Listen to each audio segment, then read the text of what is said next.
اب یہ ڈیپینڈ کرتا ہے کہ کس کا کوگنیشن لیول کتنا زیادہ ہے تو وہ کتنا بہتر فیصلہ کر سکتا ہے. ٹھیک, تو داؤد علیہ السلام کا فیصلہ بھی حق تھا, لیکن اس سے بہتر ان سے چھوٹے ان کے بیٹے کے دماغ میں اللہ نے ڈالا تو انہوں نے بولا. تو اس سے کیا پتہ چلا؟ حق بات میں ادب, لحاظ, شرم کی, عمر کی لحاظ کرنے کی ضرورت نہیں ہے کہ ہے نہیں ہے نا. ہمارے یہاں تو بچے بولنے لگے, اگر ماں کو سکھانے لگے کہ تم اب ہوش میں ہو, الٹی گنگا بہا رہے ہو, بچپن سے تمہیں انگلی پکڑ کے چلنا ہم نے سکھایا, آج تم چلے ہو ہم کو سکھانے. جبکہ ایسا نہیں ہے, ان کی زبانیں بند نہیں کریں. حق پر اگر وہ ہوں تو ان کی سننا چاہیے اور ان کی بات کو اوپر رکھنا چاہیے. الٹیمیٹلی فیصلہ کس کا نافذ ہوا؟ سلیمان علیہ السلام کا, جو نہ ہی بادشاہ تھے اور موسٹ پروبیبلی نہ ہی تب تک نبی تھے. ٹھیک ہے, وہ تو چھوٹے تھے. تو ایک بات یہ واضح ہوتی ہے. دوسری بات یہ کہ جو حق ہے, جو فیصلہ ہے, اگر چھوٹا ہے, بڑا ہے یا کوئی اور ہے قاضی کے علاوہ, کئی بار اسے وہ پوائنٹ کو واضح کرنا واجب ہوگا, لیکن کئی بار مستحب ہوگا. سچویشن سے سمجھ میں آ جائے گا, آپ کو پوائنٹ سمجھ میں آ گیا ہوگا.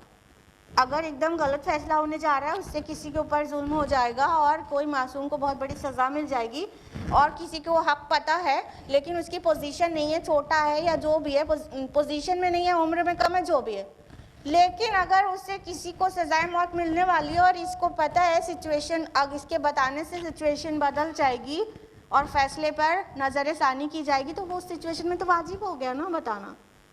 اور اگر فیصلے کا کم اچھا اور زیادہ اچھا ہونے کا ہے تو ظاہر بات ہے مستحب ہوا. یہ انڈرسٹوڈ ہے. ٹھیک ہے, تو it depends on the situation کہ یہ کب واجب ہو جائے گا حق کو ریویل کرنا اور کب مستحب رہ جائے گا. ٹھیک ہے. تیسری بات یہ سمجھ میں آئی کہ ایک قاضی کا فیصلہ دوسرے قاضی کے فیصلے کو منسوخ کر سکتا ہے. یعنی اگر کوئی قاضی, کوئی جج پہلے جج سے بہتر فیصلہ دے رہا ہے تو پہلے کا منسوخ ہو جائے گا اور قابل عمل دوسرے قاضی کا فیصلہ ہو جائے گا. اس میں کوئی شرعی قباحت ہے کہ نہیں ہے؟ نہیں ہے. اس کے علاوہ ایک پوائنٹ یہ واضح ہوتا ہے کہ جو مجتہد ہے وہ اسے چاہیے کہ جب اس سے بہتر فیصلہ کوئی اور دے دے تو وہ اپنی رائے سے رجوع کر لے, اپنے ورڈکٹ سے رجوع کر لے, وہ وڈرا کر لے اپنا ورڈکٹ. عقل مندی اس کی یہی ہے. ٹھیک ہے, یہ پوائنٹ واضح ہوا. بچے کوئی بات کہہ رہے ہیں وہ زیادہ صحیح ہے, آپ بچے کی اماں ہیں, آپ کی بات اس سے کم صحیح ہے, آپ اپنے فیصلے کو وڈرا کر لیجئے, آپ اپنے میٹر کو وڈرا کر لیجئے. ٹھیک, اور اس میں اکڑ نہیں آنی چاہیے کہ وہ تم تو ہم سے چھوٹے ہو, ہم نے تم کو سکھایا ہے, تم چلے ہو آج ہم کو سکھانے. کلیئر ہے؟ تو اتنی باتیں ایٹ لیسٹ ہمارے سامنے آتی ہیں. اسی آیت میں ہم لوگوں نے جانا کہ اللہ تعالیٰ نے سلیمان علیہ السلام کو نوازا تھا, عقل, فہم, دانش, کوگنیشن, کمپریہنشن جس کو کہتے ہیں, اس سے نوازا تھا اور علم عطا کیا تھا, اور فرمایا کہ ہم نے مسخر کر دیا تھا داؤد کے ساتھ پہاڑوں کو جو تسبیح کرتے تھے اور پرندوں کو بھی. اس کے بہت سارے ایکسپلینیشنز ہیں الگ الگ. ابھی ٹائم کی کمی کی وجہ سے ہم لوگ بہت شارٹ میں سمجھیں گے. کچھ لوگ کہتے ہیں کہ مطلب داؤد علیہ السلام جب تلاوت کرتے تھے زبور کی تو وہ ایکو جو پہاڑ میں ہوتا ہے اس ایکو کو کہا گیا ہے کہ وہ پہاڑ بھی تسبیح کرتے تھے.